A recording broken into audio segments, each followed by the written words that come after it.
morning, Justin. Good morning, Mr. Mark. All right. How are you? I like that softball on a tee.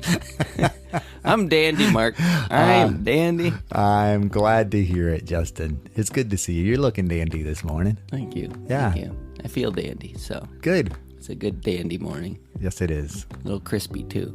It is. Not as Cool. crispy as yesterday morning, but No. yeah. Yeah. Sun's coming up. Yeah. It's tough getting. The evenings are nice, but it's fun getting used to those longer days. Yeah. Yeah. Wait, the evenings are nice because you have more sun, you mean? Yeah. The days are getting longer, and you Yeah. notice it. Well, time change, of course, Yeah. occurred. Yeah. But yeah, at this time of day, it's not like I necessarily need a lot of light, and yet you can see the sun starting to come up. Mm-hmm.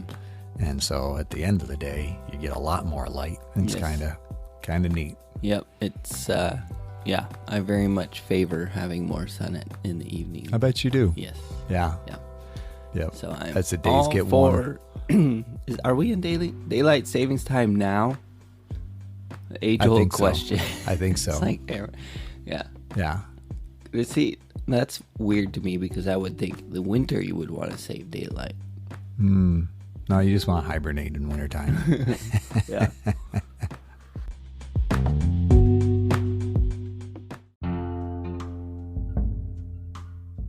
Welcome to How I See It with me, Mark Pratt, and Justin Sternberg. This is a podcast that works to counter cultural polarization through thoughtful conversations. All right, taking Yeah. a sip of my coffee. Yeah. Sorry about that. No concerns. So today's topic, very polarizing. brought to you Polarizing topic. by Brought to you by what? What is it brought to you by? How I See It. Brought to you by How I See Yes, It. Okay. we're the, Sponsored that's the by only ourselves. sponsor. I like it. I mean, if you want to send us money, we may or may not mention your name. Oh, So, well, if you're a big enough business that where you desire, yeah, we could offer endorsements. Oh, Yeah, wait, we need to go back to that episode where we talked about this. we and do. make sure- Would that be a change on my part? It might be. I can't Yeah, recall. yeah, Was that? I think that was a little more be all right. that's right. That it was. episode. Yeah, agreed. I'm proud that I can remember. Oh, That's pretty good. Oh, hang on. Just days are getting longer. Justin just swallowed a bug. No, I don't know what that was. I think it was his breakfast snack. Yeah, I think so. I'm back. It's Yes, okay. He's good. He's not turning blue. That's right. Yeah. You can breathe. Yep. Yeah, so today, I don't know, maybe some people may consider this a polarizing topic, some may not, but it's this idea of marriage counseling. Ooh. And I'd like it to be kind of a little bit dual purpose in the sense of talking about marriage counseling, but also understanding a little bit more about Mark and your background and how you got into counseling. And I know you're not specifically marriage counseling, and I know you do. I mean, your I think tagline would be marriage and family counseling. Is that Marriage correct? and family therapist. Yes, I'm Marriage a and licensed family marriage therapist. and family therapist. Thank you. Yes, Thank no you. problem. Yeah, I do like that word therapist because it makes you sound very legit, which if you've been listening, you know he's very legit. Yeah. So I was just thinking you were looking for marriage advice this morning, and we could do that off. But now I'm understanding a little more. yeah, it's I a mean, topic. I'm gonna try and mine some of that during Okay. this. So. Yeah. Do you know your license number Yeah. offhand? Ooh, let's have it. Or is that 1691? 1691? Yeah. That's like close to when Columbus sailed the ocean blue. No, that was 1492. Not close. Yeah. You're right on it there. You're right on it there. Right on. All right, so let's get into it. Yeah. Do you have some questions? I do. Oh, wow. Yeah. You really have thought about this as a topic. Yeah. Well, Yeah. yeah.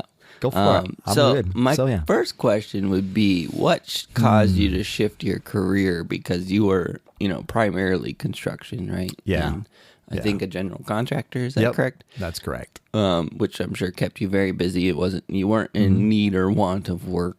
Nope. Correct. Okay. So yeah, what caused you to make that shift? That's a like say a God story in itself to a degree, but I'll give you the Reader's Digest version. All right. The How I See It version. Yeah, that's true.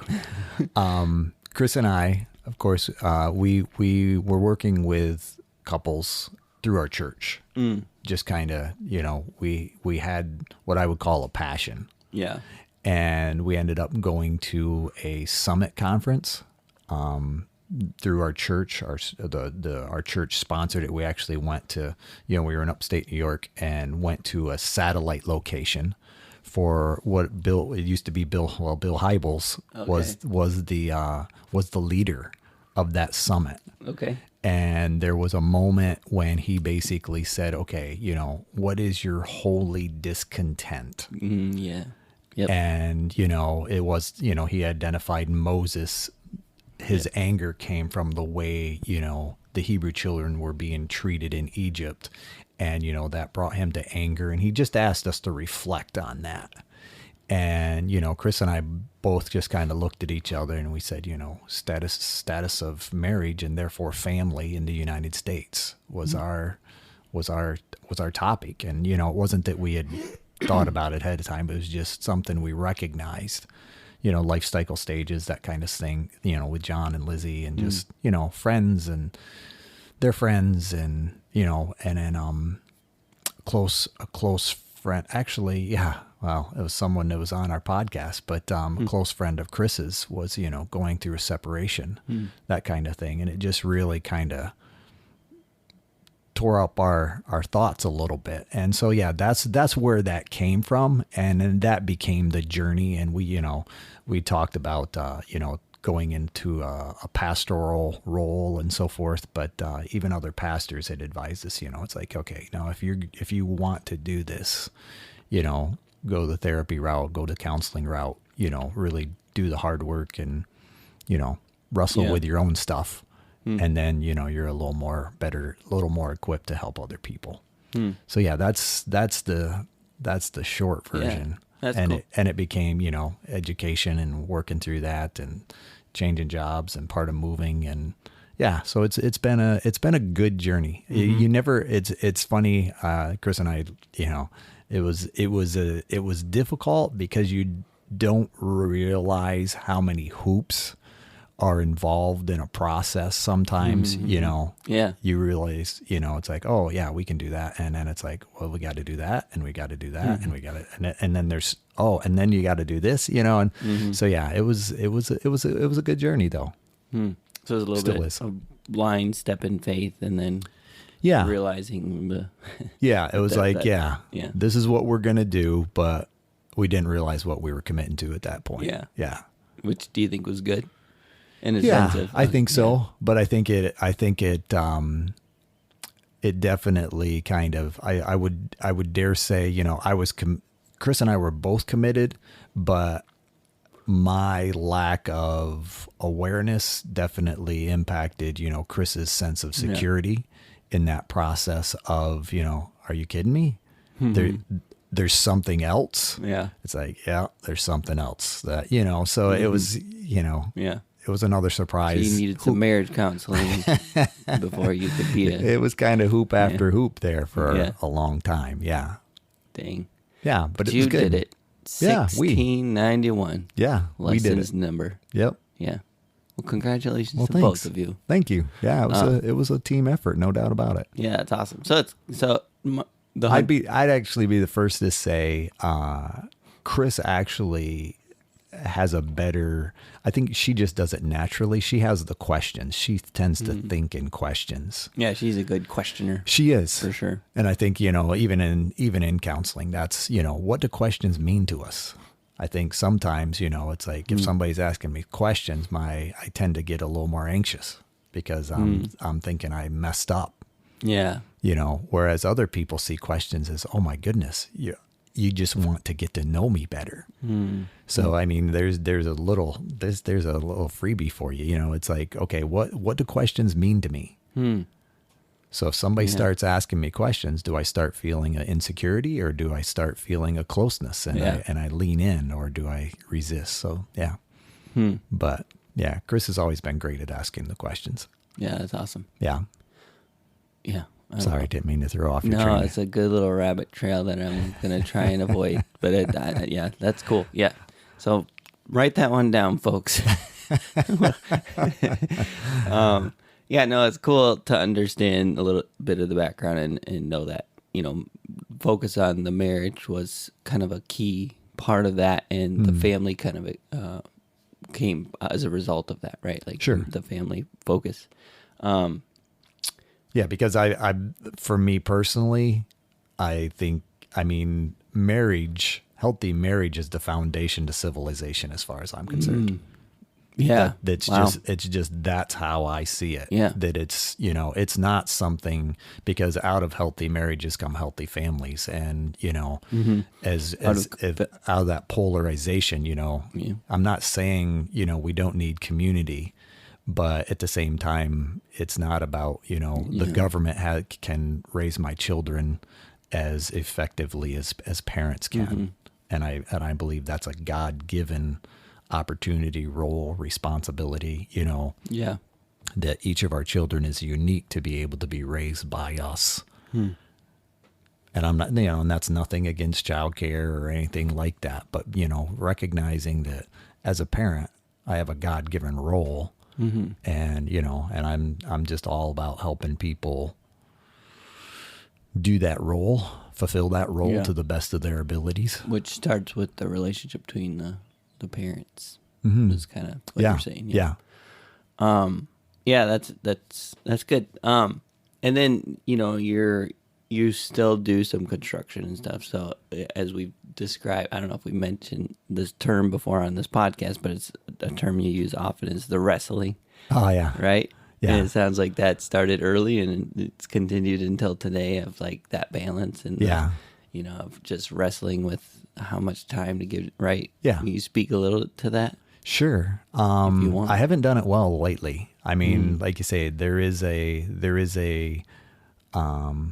tremendous need, to for therapy, For remodels, yes. Well, both. That's Yeah. my issue. Yeah. And I'll say, my priority is the therapy. And it used to be, I felt it was far more balanced, but now I'm just finding that I don't have as much time for the construction as I'd like. And I think it's different for me just because that was a little more of my therapy. I have different things that I do for my own self-help. Yeah. And the construction part of that was that ability to use my hands and just my body. Yep. Exercising my mind and my body is kind of how I see it, from that aspect of, the therapy is a mental thing, but I enjoyed the physical labor, always have enjoyed the physical labor. It's probably what hasn't made me a very successful business person, but I just enjoy the hands-on part of it, Yeah. But yeah, I can speak to that. It's just the need continues to grow, and I respect the fact that sometimes in who I am, it's hard for me to say no. So, two strong needs doesn't make for a really, at times I have to recognize I have to say no. Yeah. And I'm not always good at that. Yeah. But yeah. Yeah, and it's in your position, and it's similar because my wife Megan, she's a hairstylist, but it's like once you say yes to someone, it's not a one-time yes, right? It's Sure. a perpetual yes, and you know what I mean. And so it's a Yeah, it's some people, and it's funny because I was thinking about it yesterday. I got a call from a random person, and they basically said, "Hey, can you swing by and fix some shingles on my roof in Oak Island?" And it's like, no, I was practicing, and it was like, you mean you don't have 10 minutes just to stop by and put a... It's like, you got the riot. Yeah, it was funny because it was like once that person went there, it's like it was so much easier to say no. Yeah. You matter of fact, I sure do not have 10 minutes to come out. I do not, because it's like that was all it would take in that person's mindset. So it was just kind of funny, it's just, yeah. Sometimes it's easier to say no to certain people who are actually saying, hey, can you do this? I really need some help. And, and this person's down and out on their luck, and they've hit this, that becomes tougher. But when a person's, kind of coming from that entitlement perspective that, Yeah, so if you need Mark to work on your shingles, you got to play the I really need help card, the desperate card. Yes. And he will rescue you. But then I'll tell you that it's going to take more than 10 minutes. Right. So, don't go there because Right. that'll, That's a very, yes. That happens in the software world as well. Oh, I bet. Like, oh, that should be simple. Oh, no, you said it. This won't take long. This shouldn't be, That's right. This should be easy Should be for somebody easy. like Yeah, you. Exactly. Yeah. Yeah. Yeah. How many times have I said that? I apologize if I have. You may have. I don't know. Yeah. I may have done that with you with the construction stuff. It's all good. All right. Back to the questions, Sure. Mark. Yeah. So if you could summarize Ooh. your favorite thing about that specific role of marriage and family counseling. It's okay if it's not the marriage aspect, but Sure. if it is, then it really ties nicely into the subject. But what would you say is the best part? The best part for me is that aspect of getting to know people, because I believe once you know someone and yeah, it's interesting because there's a difference between knowing an individual personally, like how long you talk with an individual, and in my line of work, there's also these patterns. So I don't necessarily have to always talk with you and get every detail from you, but starting to talk with you, I have the ability to kind of say, okay, this fits into a pattern. You follow me? This is a pattern, and we start identifying, and those patterns aren't always extremely unique. You follow me? So once we get into that role and that dynamic, helping people recognize that there's nothing wrong with them, that what they're doing makes perfect sense based on what they've experienced and where they've come from, then there's a heightened sense of freedom and a loss of shame. Shame is diminished when it's like I'm able to recognize there's nothing, I'm human. Yeah. And therefore, what I'm doing makes perfect sense. And because our tendency is to say, "What's wrong with me?" Yes, right. I'm broken. Yes. Versus, this is the way. It's almost physics, right? For every action, there's an opposite and equal reaction, and sometimes we lose sight of that, and we think our reaction is outsized. Yes. When you, I think it sounds like you're saying you're able to identify those patterns and say, see, that action was pretty significant, which is why it makes sense that the reaction is exactly. Yeah. That's cool. I think that's the one phrase, when I'm able to talk with people, okay, there's really nothing wrong with you. That's just where over time I've been able to see that freedom. It's like, are you serious? Because then once people recognize there's nothing wrong with them, that's so cool. The ability to be vulnerable really increases. Because it's like, because you're not in shame cover mode. Yes. Because you don't need to be, because there's no shame necessary. Yes. This is what hurt people in these situations do. Exactly. Let's talk about it. Yeah. Wow. Yeah. So that's probably my favorite part. And that doesn't bode well for saying no to new clients if that's your favorite part. It's getting to know.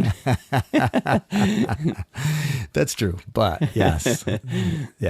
Very cool. It doesn't mean that I'll be new people. I'll be able to see you this week. Like we make that transition. But so that's probably my favorite part is just getting to know people. There's always these different theories, as far as, and through the training, in the box, outside the box, and professionalism. And that's just not, I'm definitely an in the box type person. Not that your problems are my problems, but it's like, I don't sit above and look at you down in the box and I stay removed from the box.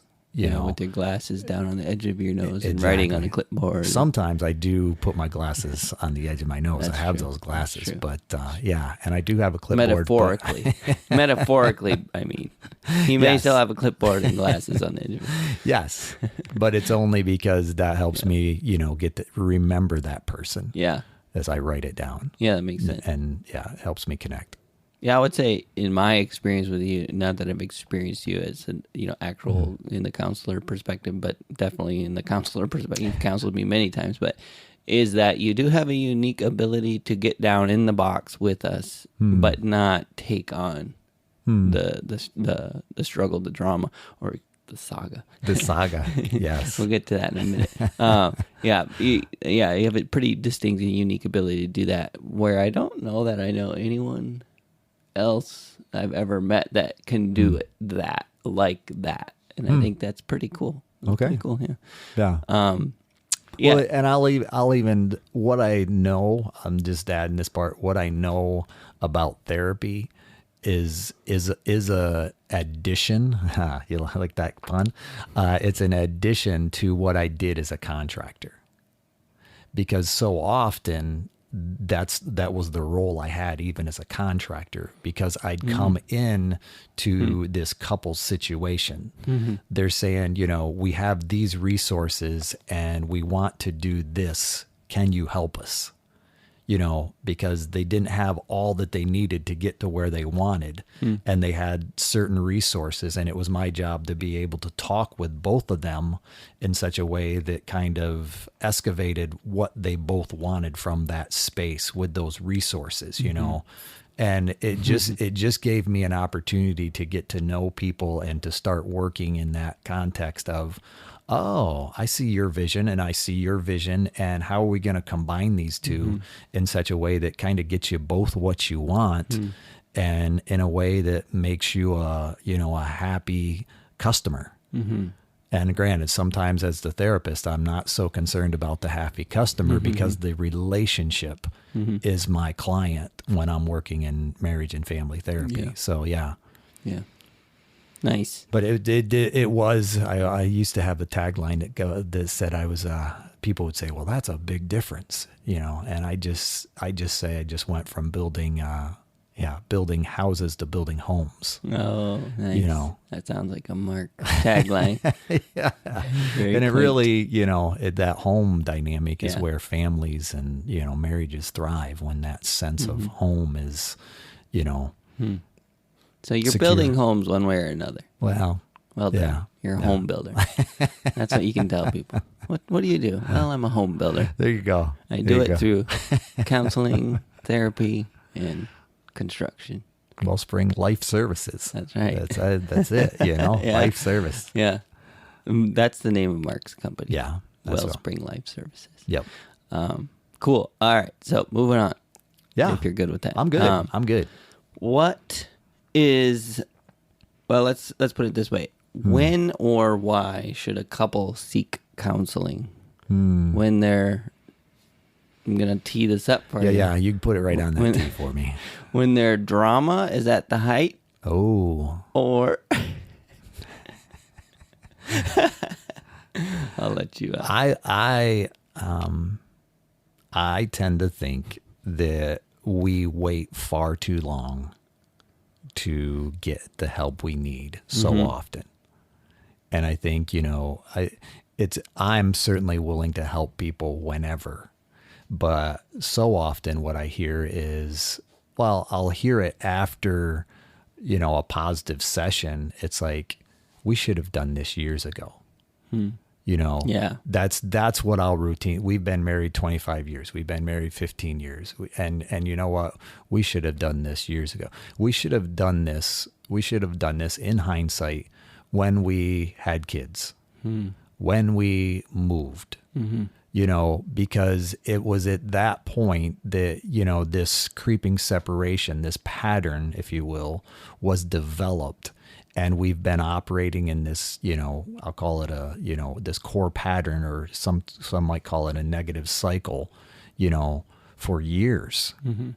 And it's like, there was we didn't necessarily, and that's the tough part, because you don't know what you don't know at that point. But yet I think quite often there is this dynamic that says, okay, we probably should talk with someone about this, or, we can do something different, but we just kind of ignore. I think part of it is that shame dynamic, but then it just, once those negative cycles are in place, it's tough at times to root those out, because, each time one of the couple desires to become vulnerable, even if they're able to, or, expressing a need and therefore they are vulnerable, the other person just cuts their knees right off from that negative cycle. And it's counter to that vulnerability again. Yeah, because it starts to become a little bit more about, when we kind of separate it, we start building our cases, right? Yeah. And start almost keeping score, and when the other side Very is much keeping vulnerable, score. there's a chance there to gain ground, so to speak, is what is perceived. When the reality is the opposite, right? When someone's vulnerable, well, now there is a chance to gain ground through love and respect and all those good things. But yeah, I think when you're in those negative patterns, it's about scorekeeping, and I think almost trying to reduce my shame, in the marriage, and be like, see, it's not my fault, it's your fault. Or like when there's someone's vulnerable, be like, ha, I knew it was you, kind of thing. Yeah. And those things, those things are all counter to relationship. Yeah, exactly. Anytime you're keeping score in a relationship, and it doesn't matter what the relationship it can be, I remember when we first got married, we would go to some friend's house.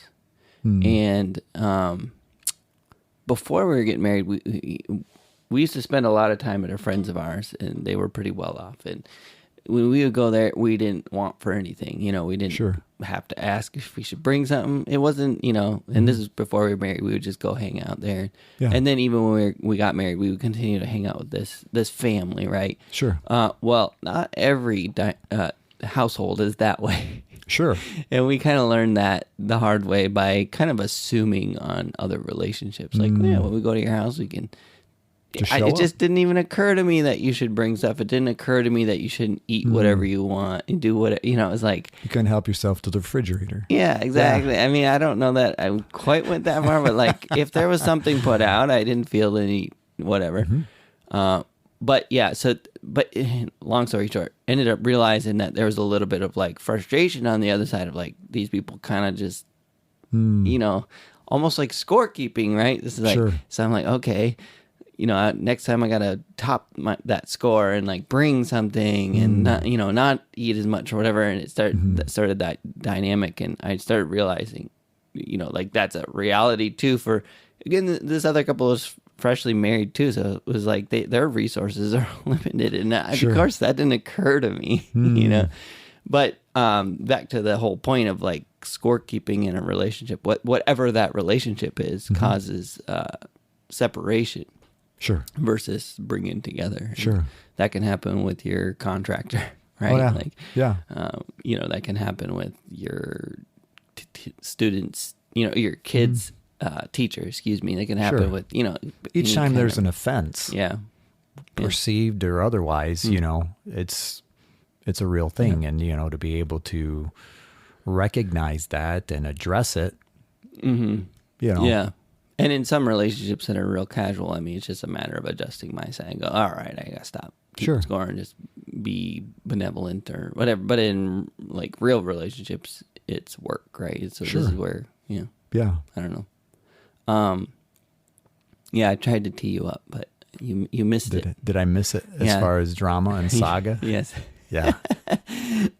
Earlier you had this tremendous quote about drama versus your saga, and I want you to tie that into marriage if you can. Sure. And I think, for me there's a difference. When I think of drama, I think of, tremendous highs, tremendous lows, and that's not to say that marriage doesn't have those. But I think, when we can recognize that marriage done well is more like a saga. It's a continuing story. It's a journey, and those highs and lows are part of it. But yet I can still see that there's a lot of good between the highs and the lows that are just, it's okay. It's okay for us to be okay. It doesn't have to be, romantic and exciting all the time.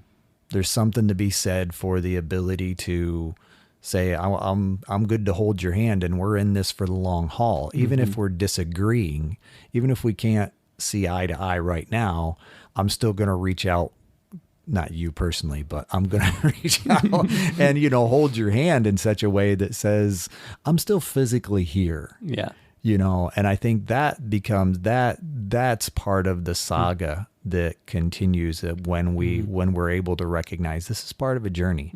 And, and there's going to be these life cycle stages and, and I don't think, and I can say that in 2 words, and yet I recognize, having kids and raising kids and, early, toddlers and, and adolescence and empty nest and, losing parents, that's all part of life cycles. It happens to everyone. And there's going to be a lot of, identity change that goes along with that. There's going to be aspects of what my purpose is, where my security comes from, my ability to, a couple's ability to accept one another, recognizing, God is, from my perspective, God is that source, for all of those things. But in the midst of change, so often I look to my spouse to define some of those things. And, especially, acceptance and, that kind of thing, or security, is going to be, big for, majority of females, that kind of thing. So yeah, that's just a part of it. I just really see things from that journey perspective. Yeah. And I think that, I love it, right? I think that's the healthy perspective, and is about, when going through the drama, to understand that this is not the whole thing. This is a saga. This is a part of the saga, an end to a chapter, or, Sure. If you think about a long book, right? Yeah. The saga, and there might be dramatic moments, but they're setups for like the end or of a chapter to start a new chapter or whatever. And I think that's a healthy way to think about it, is this drama is not the end. This drama doesn't represent all of our marriage and all that it's, meant to be. And you know what I mean? It's a moment in time, and it's part of a longer journey. And I just really like how you put it. And I think the thing I like about, when I think of life cycles and, and you think of good stories, there is this cycle of learning. I learn, whatever the story is, I learn as a I'm going to write the story here, but I'm thinking of something like, even like Yellowstone. Okay. They reflect back. I'm not familiar with that story, so you're gonna have to draw the picture. It's a TV. But it's this process of reflecting back and how I've learned things, from my family system, that affected me when I was a child. And those are the, as I became an adolescent, I had certain struggles, the bullies got bigger, but, I'd learned how to kind of deal with that as a child, and or not, to the degree that I deal with it, either in healthy ways, in relational ways or non-relational ways. That learning in it, and it just gets, and then I become the hierarchy, the leader of the family, and those things, those cycles that I've learned from are what I teach to those that come behind me. Right. Or perpetuate. Yeah. It's a legacy type dynamic. And I see those continued cycles. And I think the thing that I like most about the cycle perspective is to be able to recognize it's a part of life.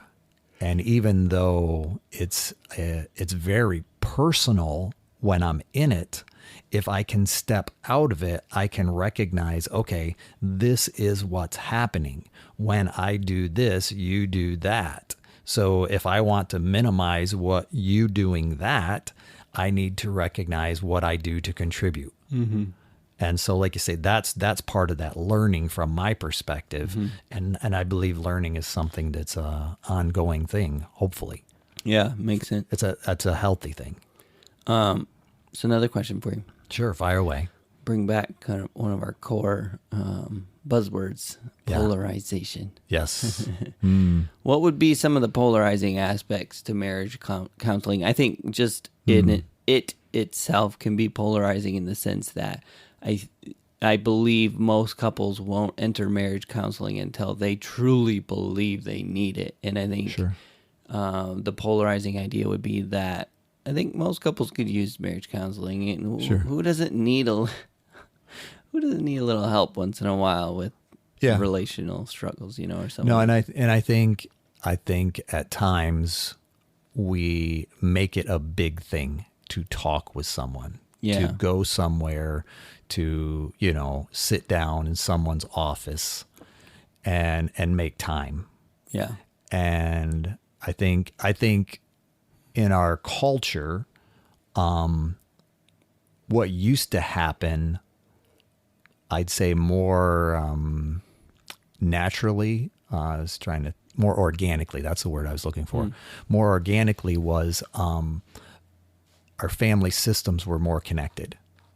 So, if I couldn't necessarily, if I was a young married and I couldn't necessarily talk with my parents, I probably had a grandparent that I could go to, that had kind of been observing things all along, maybe never really said anything, but yet when I got to the point of saying, hey, my wife's crazy, I had that other older adult who could probably say, maybe it's not your wife. Yeah. What help me understand where you're going, what you're doing, those kind of things that basically was able to kind of speak into me in a way that no one else could. Yeah. And I think, I think as we have become more mobile, that nuclear family system has been separated, and I have less influence. I have less ability to be influenced by those former generations that I'm able to listen to, that I have that can speak into who I am. And I think that's where relationship is so important. And I think, to have someone that I can go to that is impartial and, can kind of speak to what's going on, I think is very beneficial. Yeah. And I think, that stigma, that, only people who really have issues need a marriage, need to go for the therapy. There is something, we don't want to admit something's wrong with us. Yep. That kind of thing. So no, we don't need to, in the same time, it's not that we need therapy. We just need a little help. Yeah. And so therefore, sometimes when we need a little help, that's a good time to talk with someone who might happen to be a therapist versus just ignoring it or trying to brush it under the rug, that kind of thing. Yeah. Does that make sense? Yeah, it does. I imagine your job would be much easier if people would come when they need a little help. Yeah. Yeah. But you're having to take them when they're at their do something, Mark, or else. Yeah. Yeah. That's very true, because we're at this, typically people are at the point of, okay, we're separating. This is kind of our last shot at this. Yep. Otherwise, we're calling it good. So I would say, the polarizing statement would be, you need marriage counseling. If you have a marriage, you could use some marriage counseling. So and I think that becomes a polarizing topic within couples. Yeah. Because when a spouse comes to one spouse and says, hey, we need to talk with someone, it's like, what am I doing wrong? Yeah. Or how am I doing it wrong? If you just cut this out, we wouldn't have to. Yeah. Because of the defensiveness. And, yeah. If you just stop this, we'd be good. There's no need. You just need to stop. Yeah. Well, okay, I'll stop, but you have to stop this first. Yeah. Well, I'm not going to stop that till Right. you stop. You stop first. You Right. stop first. You know, that's Yeah. that's where that defensiveness is deeply ingrained at that point. Yeah. Yeah. Yeah, and I think those cycles can start so early, but we're very gracious and benevolent in the beginning, right? Yeah, sure. It's like, well, that's just how he is, you know, or, Yeah. you know, she, whatever, you know. And even to, I think your scorekeeping plays into that. Yeah. Because, you know, there was a time when we were friends and we just accepted each other like my other friend, like my friend Justin. You met my friend Justin? Now, some people who know Justin might say, well, he's a little crazy, you know, but I'm going to say, no, you know, that's just Justin. He's my friend. I'm not going to get caught up in the name calling or, you know, that defining you by your behavior because you're my friend. There's going to be an acceptance there. And what happens in marriage is we get to this transition and we move from being friends to being married. Yeah. And we start looking at flaws and we take on the desire to fix that. And now we start identifying each other by our flaws and we lose that friendship. Yeah, that's good. And we, you know, and it comes back to being able at times to be able to say, okay, I'm recognizing that's who you are. And realistically, you know, that's who I married. Yeah. Yeah. And, you know, and I'm not saying, you know, we accept unhealthy behavior. Don't get me wrong there. Right. But yet there's a point where part of that is what we were attracted to at the very beginning. And now some of those characteristics have become unattractive. Right. Now I want to change. Yeah, it's kind of like the stick we talked about, right? Sure. Yeah, very much so. Yeah. Yeah, and I think one of the most common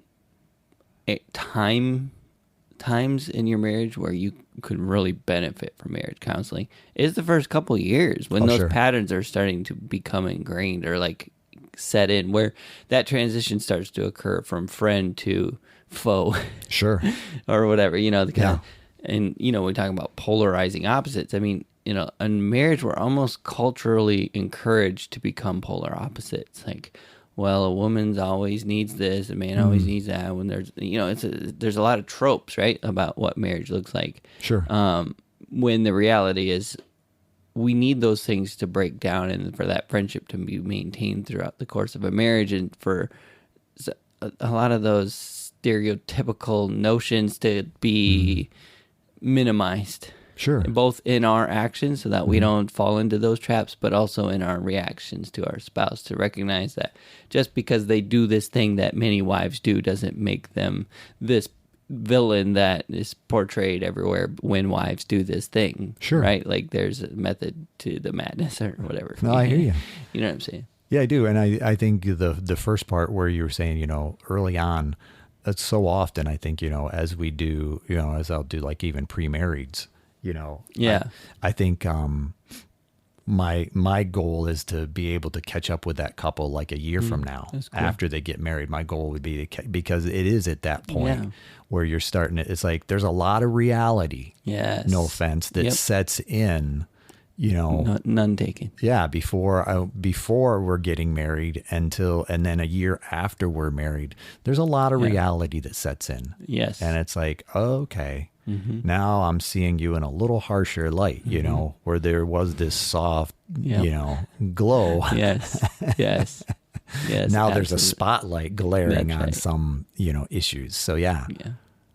Yeah, and there's a perception before you're married when you're standing at the altar that there's going to be that magical glow that covers even the flaws and it will continue. And that magical glow that's natural and free flowing prior to marriage takes work. Sure.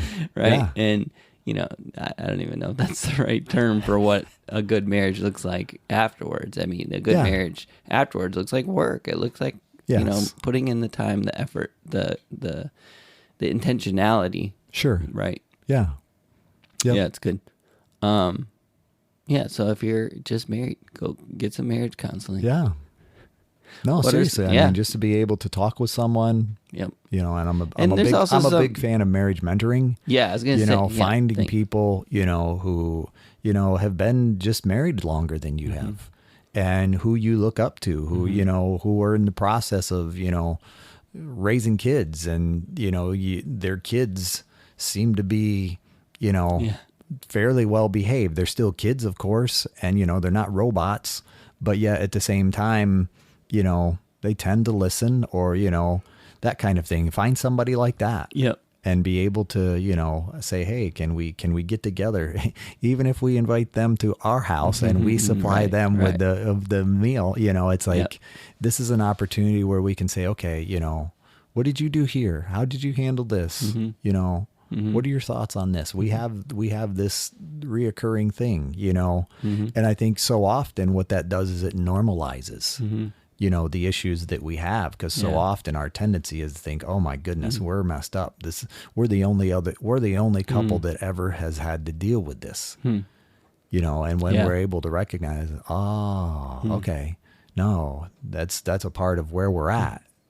What I really like about this concept is it's essentially preventative maintenance, right? Oh, sure. You don't necessarily have to get to the point where you're in desperate need of a marriage therapist and you're on the ropes. You can do some preventative maintenance in terms of just finding a mentoring couple to get together with and start to identify some of those patterns early, and like you said, normalize some of those things, lose some of the shame. Yeah. Like that can happen early, and you don't have to call it marriage counseling if that's a polarizing terminology for you. Like, sure, you know what I mean? I think that's cool. That's very cool. The idea of finding a mentoring couple. And I think, in all honesty, that's what drew us initially to becoming, is just, that opportunity. Yeah, it was how often, we were looking at, people in our own home, that would just kind of want to talk, and, and we'd be doing that, and I think I should probably change that just a little bit. Probably my favorite part is actually doing this with Chris, when we're able to, sit down with a couple, that is one of my favorites, granted, hearing that part where people accept that, ability to recognize there's nothing wrong with them. But yeah, I do. And like I say, when we do the classes and so forth, that's my favorite part. Yeah. But yeah. Yeah, because you and Chris regularly lead Marriage on the Rock class and How We Love classes at our church, which is cool, or you get to do that together. Yep. Yeah, that's awesome. Any other aspects to marriage counseling that you would consider polarizing? It's funny because I was just thinking about, being male and female tends to be polarizing as it is. As literal as possible. And then as our culture has adopted the title marriage for same-sex couples, that's another polarizing aspect of, of marriage counseling, as what was once, primarily, defined as a male and female. I think that has become, more polarizing as, government has, adopted the title of marriage, even for same-sex couples, that kind of thing. And that's not to say that, some of what I do isn't effective for same-sex couples as well. And yet there is also that difference between, heterosexual couples and same-sex couples when it comes to, talking with them in relationship, that kind of thing. So yeah, that's just another polarizing one that comes from, I think, we're designed so differently between male and female, that's part of that polarizing thing. And just the way to kind of stay with that, just the way that, women tend to view life and men tend to view life is just so different. It's polarizing from that dynamic in and of itself. Yeah, it's interesting.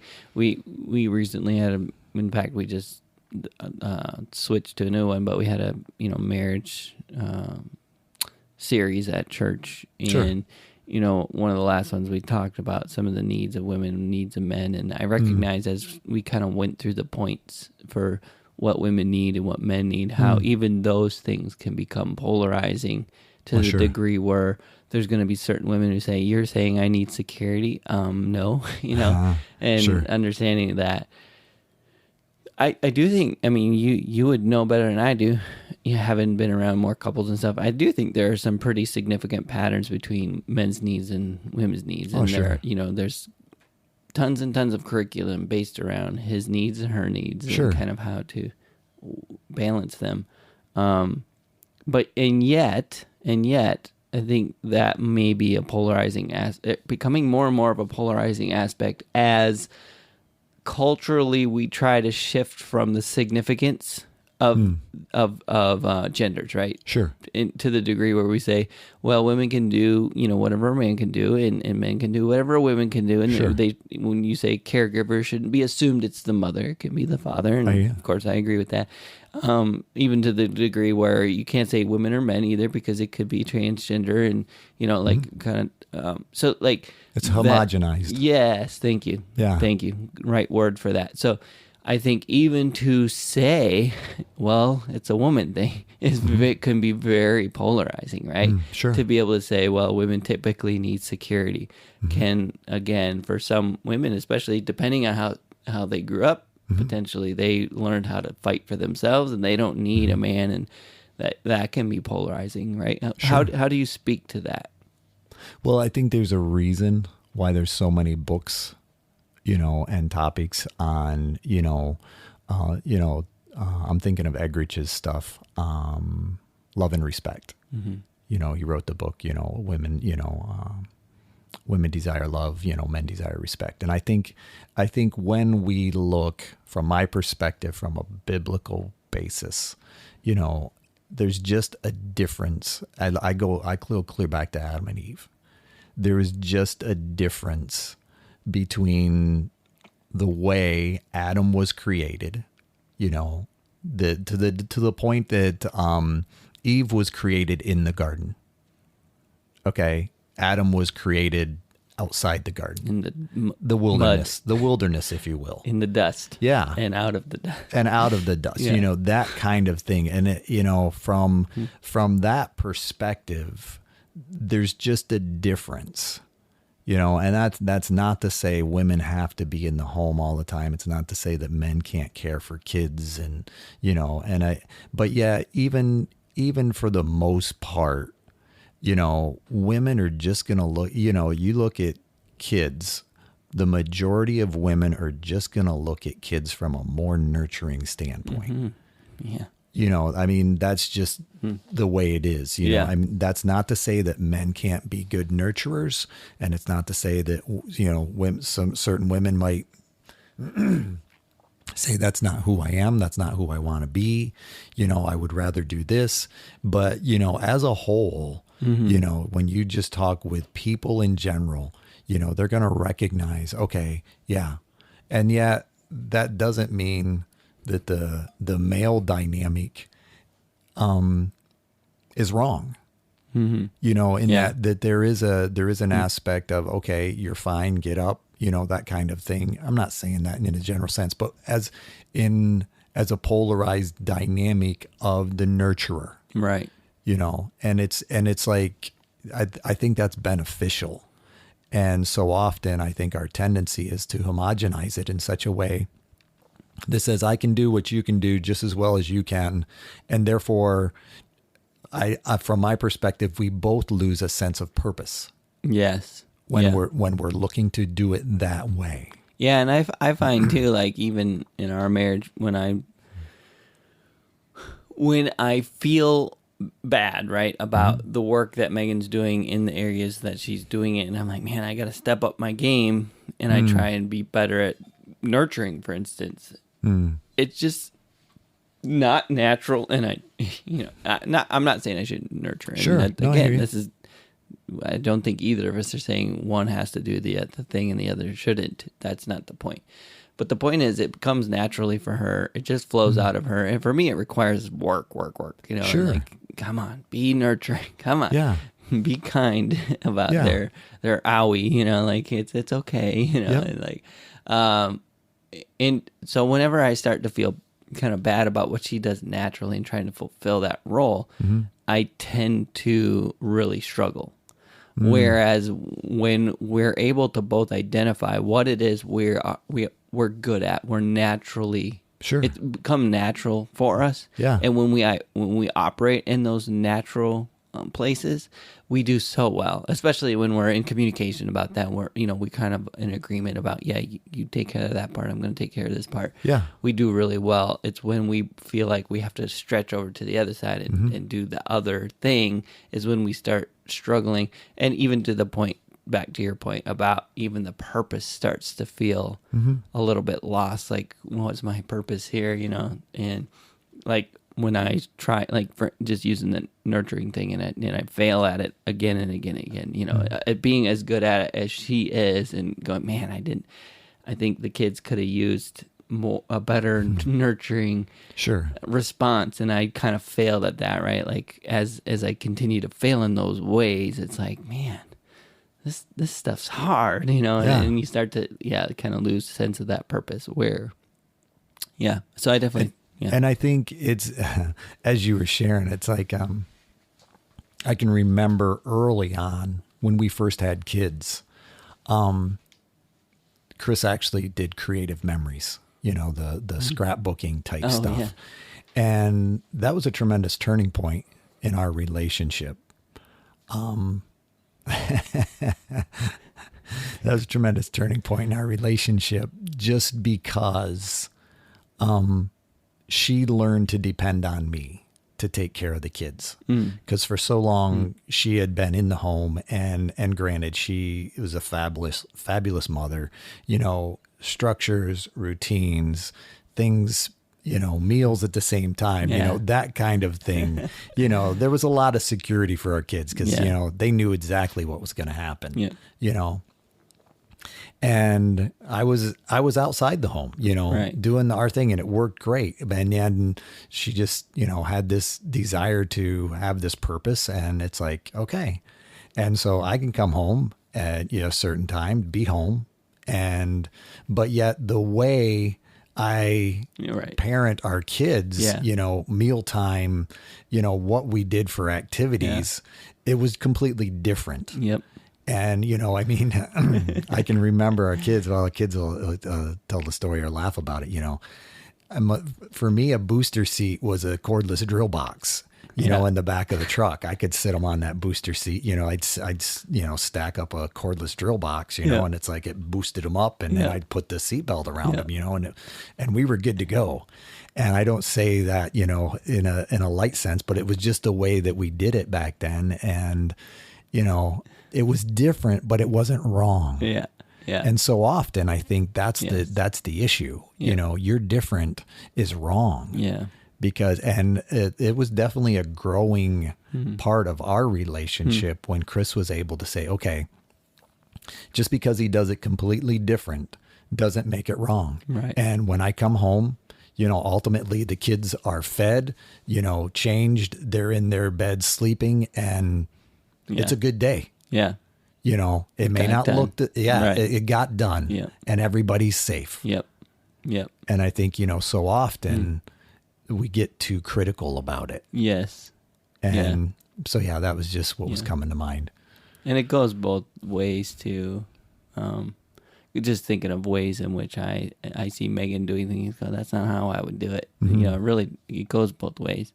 But really, that's exactly what this podcast is about talking about those two ends and saying which one's wrong. Well, wait a minute, maybe neither one. Maybe there's a middle ground, and it's worth discussing. Like, again, how Mark would run the household when Chris is at work versus Chris running the household when Mark is at work. Yeah, they may be polarly opposite the way it's handled. They're gonna look different, and yet, like you said, the health of the kids at the end of the day is what matters. And Yeah, and learning like, on that side isn't necessarily all bad, and on this side isn't necessarily all good is really what we're trying to accomplish here. Is like, let go a little bit of your preconceived notions of how great your side is. Yeah, a little bit, and embrace potentially some opportunities and benefits of the other side of the the spectrum Yeah. that maybe you're missing because you're so polarized on the sides, you know? No, I agree. And I think part of it is, I appreciated about Chris.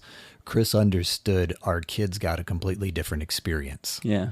It's like, there might have been a little more mess on the floor. There might have been a few more clothes on the floor. There might have been more dishes in the sink.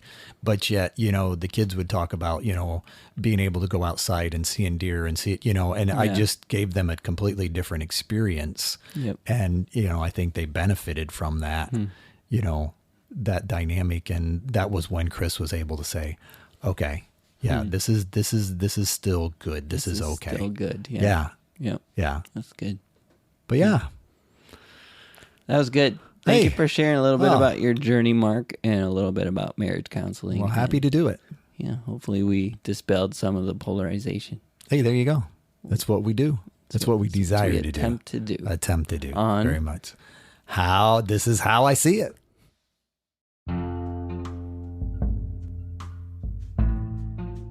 Hey, thank you for listening to our podcast.